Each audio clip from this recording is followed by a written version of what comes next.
This evening, you are among friends. Friends who have played a part in one way or another in enabling us to reach this golden age. At the end of the evening, apart from having enjoyed yourselves, I hope that your sides will ache with laughing at some of the events which I suspect you're going to be reminded, and of course we've already seen just how good you are and how your vocal cords are being exercised already. Many of you would not believe how much Manx Radio has changed over the past few years. Fortunately, and I should add very forcefully, those who still work at the station haven't forgotten that without the amazing foresight, enthusiasm and loyalty of those who went before us and started all this, and yes, I mean many of you here this evening, without your contribution, we would not be here at all. Many of you, I'll get you back later, many of you gave up your careers and very livelihood to join the pioneers in Manx Radio. For instance, Laurie Quayle, where are you, Laurie? Although unusually, Charlie Webster.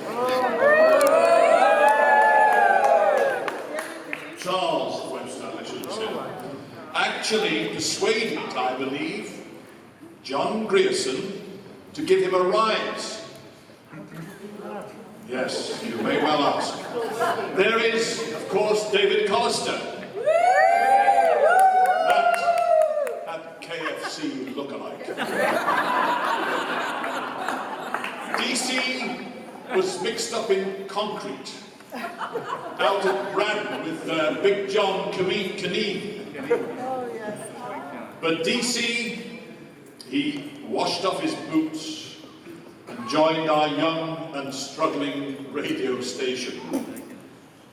The sacrifices were enormous, but the can-do attitude was always there. The one thing that united them all was they were all crazy about radio. Yes, yes. Among all those stalwarts who are around still is Terry Crinkle. The doyen of Manx journalism, who from the very early days was a loyal supporter and is still part of the team at Manx Radio.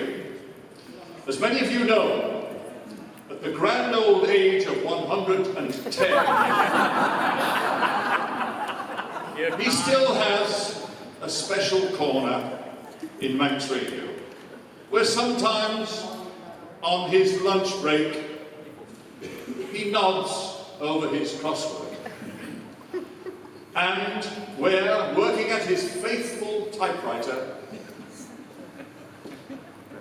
he has the finest view in the island when the weather's fine. Long may he be there.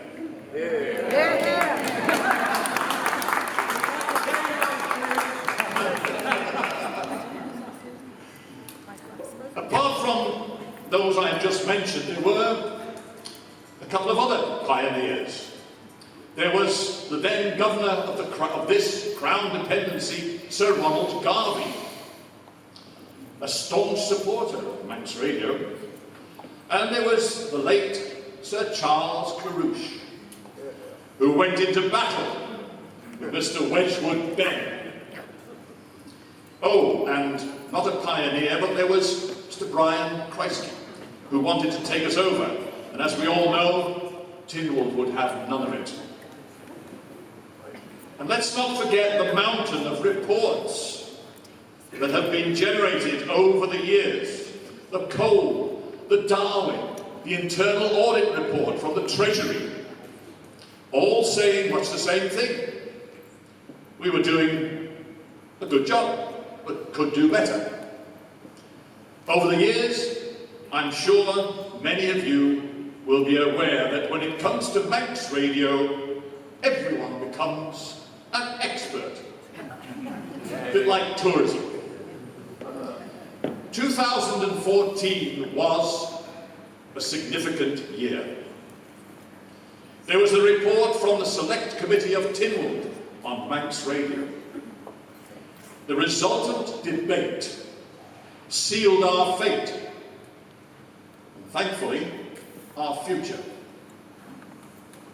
The committee understood the hard work and outstanding achievement of Manx Radio, and sensibly, our status is to be embodied in new statute. Tynwald, the highest court in the land, decided unanimously that Manx Radio, owned by the people of the Isle of Man, should be the public service broadcaster in the Isle of Man. A fitting outcome in our 50th year. Manx Radio is a valuable national asset. And we look